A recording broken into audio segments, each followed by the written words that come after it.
Big boss Malayalam season 7 ഏറ്റവും ലാസ്റ്റിലേക്കുള്ള ഒരു ടൈമിലേക്ക് നമ്മൾ എത്തിയിരിക്കുകയാണ്. ഇനി കുറച്ച് ദിവസം കൂടെ മാത്രമേ ഉള്ളൂ ഈ ഷോ തീരാനായിട്ടും ഫിനാലെ ആകാനായിട്ടും. അപ്പോൾ ഇവിടെ എല്ലാവരുടെയും ഒരു സംശയം, ആരായിരിക്കും ബിഗ് ബോസ് വിന്നർ ഈ സീസണിൻ്റെ ആകാൻ പോകുന്ന ഷോ? രണ്ട് പേരാണ് ഇങ്ങനെ ഏറ്റവും കൂടുതൽ ഉയർന്നു നിൽക്കുന്നത്. ഒന്ന് അനീഷിൻ്റെ പേരും പിന്നെ അനുമോളെ പേരോടെ കേൾക്കുന്നത്.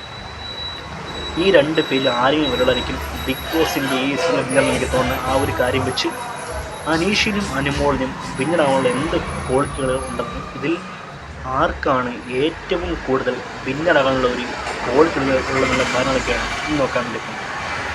അതായത് അനീഷിനെ പറ്റി പറഞ്ഞാൽ അനീഷ് ഒരു കാര്യങ്ങളൊക്കെ നന്നായിട്ട് കാര്യങ്ങൾ സംസാരിച്ച് ഒരു അഭിപ്രായങ്ങളൊക്കെ നല്ല വ്യക്തമായിട്ട് പറയും. ടാസ്കിലൊക്കെ അത്യാവശ്യം നല്ല പെർഫോമൻസും കാര്യങ്ങളൊക്കെ ചെയ്യും. പിന്നെ അനുമോളെ കാര്യം പറഞ്ഞാൽ അനുമോൾ ഒരു പ്യൂർ ഡെഡിക്കേറ്റീവ് ആയിട്ടുള്ള ആളാണ്. കാരണം അനുമോൾ ഈ ഷോയ്ക്ക് വേണ്ടി ഒരുപാട് കണ്ടൻറ്റൊക്കെ ഇറക്കിയ ഒരാളാണ്. ഒരു ചുമ്മാ ഇരുന്നിട്ടില്ല. ഈ ഷോയുടെ ഏറ്റവും ഹൈപ്പ് കൂട്ടുന്ന പോലത്തെ ഒരു കണ്ടൻറ്റ് മേക്ക് ചെയ്തതാണ് അനുമോൾ. അപ്പം അനീഷിൻ്റെ ഒരു ഗെയിം പ്ലേ ആയിരുന്നാലും അല്ലെങ്കിൽ അവരുടെ ഒരു ബിഹേവിയറിനേക്കാൾ അനുമോൾക്കാണ് ഒരു സ്റ്റെപ്പ് ഒരു വിന്നർ ക്വാളിറ്റി ഉള്ളത് എനിക്ക് തോന്നുന്നു. കാരണം അനുമോൾ ഈ ഷോയിൽ നന്നായിട്ട് ഗെയിം കളിക്കും, കണ്ടൻറ്റ് ക്രിയേറ്റ് ചെയ്യും.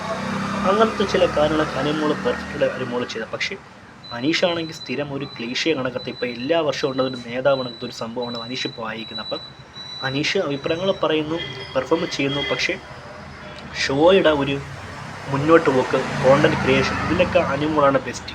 അനുമോൾ നന്നായിട്ട് ഗെയിം കളിച്ച് ഇത്രയും നാളൊരു സൂപ്പർ ബാറ്റ് അനുമോൾക്കാണ് ബിഗ് ബോസിൻ്റെ 7ാം സീസണിൻ്റെ വിന്നറാവുള്ള ഒരു ക്വാളിറ്റി അല്ലെങ്കിൽ ഒരു യോഗ്യതൊക്കെ ഞാൻ കാണുന്ന അനുമോളാണ്. അനുമോൾ തന്നെ ജയിക്കാനാണ് എൻ്റെ ഒരു ആഗ്രഹം. അനുമോളാണ് ഡിസർവിംഗ് ആയിട്ടുള്ള ഒരാൾ കിട്ടാറ്റിരിക്കുന്നത്. കാരണം അനുമോൾ നന്നായിട്ട് ഗെയിം കളിച്ച് മുന്നേറി വന്ന് ടാസ്കൊക്കെ പെർഫോം ചെയ്ത ഒരു ഗഡ് പ്ലെയറാണ്. അനീഷിനേക്കാളേറെ ഒരു സ്റ്റെപ്പ് മോൾ അനുമോൾക്കാണ് ഈ ട്രോഫി എടുക്കാനുള്ള ഏറ്റവും കൂടുതൽ ചാൻസുള്ള. കാരണം അത്രയും കണ്ടൻറ്റൊക്കെ ക്രിയേറ്റ് ചെയ്ത് പോയാലാണ് അനുമോൾ. ഇതുള്ള പറയാനായിട്ട്.